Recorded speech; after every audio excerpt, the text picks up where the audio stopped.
جہاں اکثر شادیاں ناچ گانے سے سجی ہوتی ہیں، ہم نے اسی خوشی کے موقع پر ایک روحانی راستہ چنا۔ میرے خالو عاطف صاحب کے چھوٹے بھائی کی شادی پر میلاد تاجدار ختم نبوت کانفرنس کا انعقاد کیا گیا۔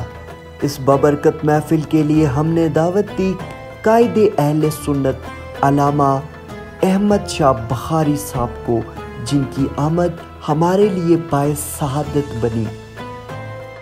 اس محفل کو مزید روحانی خوشبو عطا ہوئی جب ہمارے درمیان تشریف لائے حاجی رمضان احمد چشتی صاحب، حضرت علامہ مولانا ہاشم رضوی صاحب اور کرنل وسیم جنجوعہ صاحب اور ان کے ساتھ مزید مہمان، اور یہ تمام روحانی سلسلہ ہوا میرے پیارے ماموں جان مفتی ندیم رضوی سیرانی صاحب کی زیر قیادت، جنہوں نے اس محفل کو نہ صرف ترتیب دیا بلکہ اپنی محبت، خلوص اور قیادت سے یادگار بنا دیا۔ ہم خوبصورت وادی کشمیر کے چہالہ کے گاؤں میں موجود ہیں۔ احترام اور عقیدت کے ساتھ ان تمام ہستیوں کا استقبال کیا۔ پھولوں کی پتیاں، درودوں کی صدائیں اور محبت بھرا ماحول یہ ہمیشہ یاد رہیں گے۔ استقبال کے بعد یہ قافلہ گھر کی جانب روانہ ہوا، جہاں عاشقان رسول کا ہجوم پہلے ہی منتظر تھا۔ گاڑیوں کی لمبی سے لمبی ترین قطاریں، اور یہ قطاریں صرف ایک ہی چیز کی منتظر تھی، اور وہ تھا قائدین کا دیدار اور قائدین کی تقاریر کو سننا۔ اور اسی کشمکش میں گاڑیاں گھر کی طرف رواں دواں۔ گھر پہنچ کر مہمان گرامی نے کچھ دیر آرام فرمایا، پھر روح پرور محفل کا آغاز ہوا۔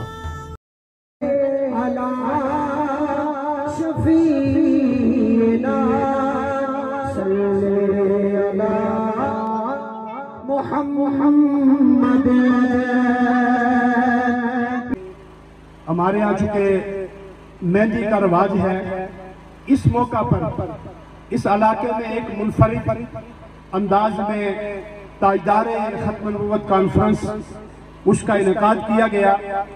یقیناً جو اس علاقے کے لیے ایک نئی روایت بھی ہے، نئی بنیاد ہے۔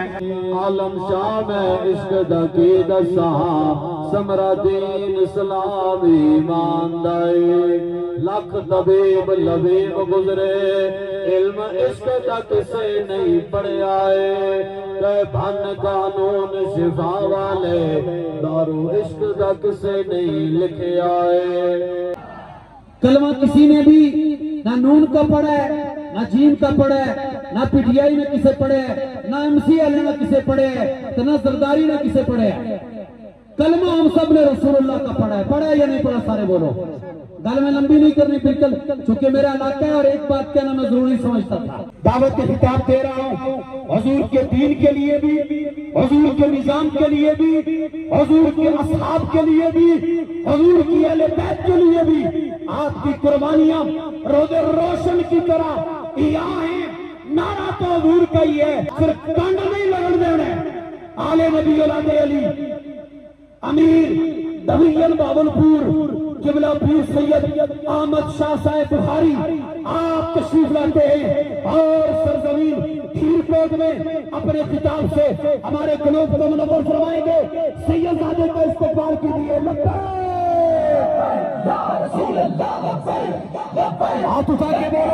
پر جب عید میلاد النبی کا مہینہ آتا ہے تو یورپ کے ممالک میں بھی جشن عید میلاد النبی کے جلوس بھی ہوتے ہیں، میلاد کی محفل بھی ہوتی ہے، درود کی محفل بھی ہوتی ہے۔ امریکہ نے کبھی میلاد منانے والوں کو دہشت گرد نہیں کہا، کبھی درود پڑھنے والوں کو دہشت گرد نہیں کہا۔ امریکہ کس کو دہشت گرد کہتا ہے؟ جو جہاد کی بات کرتا ہے اور اسلام کی حکمرانی کی بات کرتا ہے، دین کی سربلندی کی جو بات کرے، جو کہے کہ امریکہ غالب ہونے کے لیے نہیں، اسلام غالب ہونے کے لیے آیا ہے، امریکہ کہتا ہے کہ یہ دہشت گرد ہے۔ تو قرآن میں بھی ہے اور تم نے لکھی بھی ہے، ماننا تو پڑے گا۔ اسلام غیرت کا درس دیتا ہے۔ پاکستان کی فوج کتنے ساتھ لڑ سکتی ہے؟ قرآن میں ہے، یا ایھا النبی حرض المؤمنین علی القتال ان یکن منکم 20 صابرون یغلبوا 200 وان یکن منکم 100۔ رکھنا جو تم نے پڑھا کسی کے باپ نے بھی نہیں پڑھا۔ جب یہ نظریہ لے کر جاؤ گے کہ تمہارے سینے میں قرآن ہے، قرآن کا مد مقابل دنیا کی کوئی کتاب ہے، قرآن کے مد مقابل تو تورات بھی نہیں ہے، انجیل بھی نہیں ہے، زبور بھی نہیں ہے، تو یہ دنیا کی کتابوں کی کیا حیثیت ہے؟ ہاں یہ حقیقت ہے. اللہ تعالیٰ نے مسلمانوں کو رعب و دبدبہ دیا ہے. 12 لاکھ پاکستان کی فوج ہے، مطلب 7 لاکھ کے قریب ایکٹیو ہیں اور 4 لاکھ کے قریب ریزرو ہیں اور 1,65,000 گارڈ ہیں، 65,000 کے قریب ایجنسی ہیں. یہ ویکیپیڈیا کے اوپر گوگل کے اوپر تعداد ساری لکھی ہوئی ہے. 12 ساڑھے 12 لاکھ پاکستان کی فوج بنتی ہے. الجہاد الجہاد الجہاد الجہاد الجہاد الجہاد. کوکا کولا پینا. اس محفل میں حضرت احمد شاہ بخاری صاحب نے دل کو چھو لینے والا خصوصی خطاب فرمایا، جس میں عشق رسول صلی اللہ علیہ وآلہ وسلم، دین کی عظمت اور نوجوان نسل کے لیے نصیحتیں شامل تھیں. خطاب کے بعد محفل اپنی عروج پر پہنچی. درود و سلام کی صدائیں ذکر مصطفیٰ صلی اللہ علیہ وآلہ وسلم اور آنکھوں سے بہتے ہوئے آنسو، یہ لمحات زبان سے بیان ہونے والے نہیں. محفل کے اختتام پر سب شرکا کی خدمت میں لنگر پاک پیش کیا گیا، جسے سب نے احترام اور محبت کے ساتھ تناول کیا. یہ شادی، یہ محفل، یہ استقبال، سب کچھ ہماری کوشش تھی کہ دنیا کو بتا سکیں کہ خوشی بھی عبادت بن سکتی ہے اگر نیت خالص ہو اور راستہ رسول صلی اللہ علیہ